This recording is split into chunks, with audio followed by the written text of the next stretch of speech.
World War I is quite possible the most important war of the 20th century, as it made many improvements in weapon technology. So, what would have happened if the Triple Alliance would have won it? Let's say that the Schlieffen Plan worked. This would mean that Britain would likely surrender or have to execute an invasion from the sea or try to get troops to Russia, which would likely not work due to Russia's icy shores and it has few ports. There would be no time for America to join the war. Now on to annexation.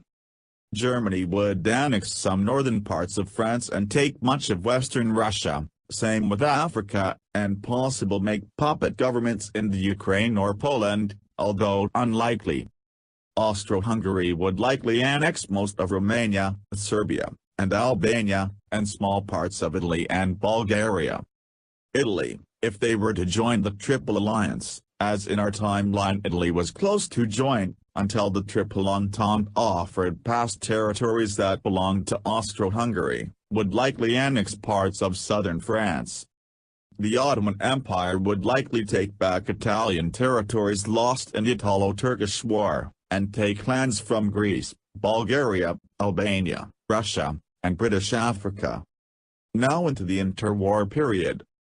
Germany, after World War I, in our timeline, had mounds of debt with a demolished economy, with Austro-Hungary being split in parts with Hungary and Austria split once again, and the Ottoman Empire being split into many parts like Austro-Hungary, but with Germany, Austro-Hungary, and the Ottoman Empire winning the war, it would be France and the United Kingdom, and potentially Italy, would be the ones with heavy debt and crumbling economies.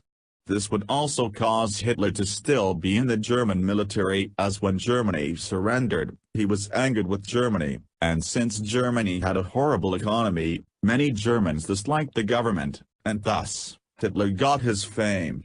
It is a bit more complicated, so I might make a video about this later on. As for Austro-Hungary, this will be a lot harder. Austro-Hungary, since it won't be split into many countries, might have a rebellion in Serbia. But, since Austro-Hungary would have just won a major war, this would be unlikely depending on if its armies were effective, as in our timeline, Austro-Hungarian armies did horribly in combat. The Ottoman Empire might try and grab more and more land off of the weakened Russia, and it would also potentially spread into North Africa.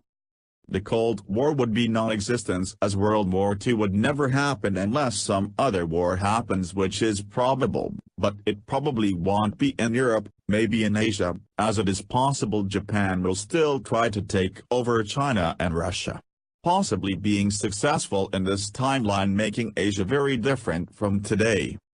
Now into the 21st century. Terrorists in the Middle East in this timeline I think would likely not exist, or exist in much smaller numbers, that is if the Ottoman Empire stays in power for 90 more years.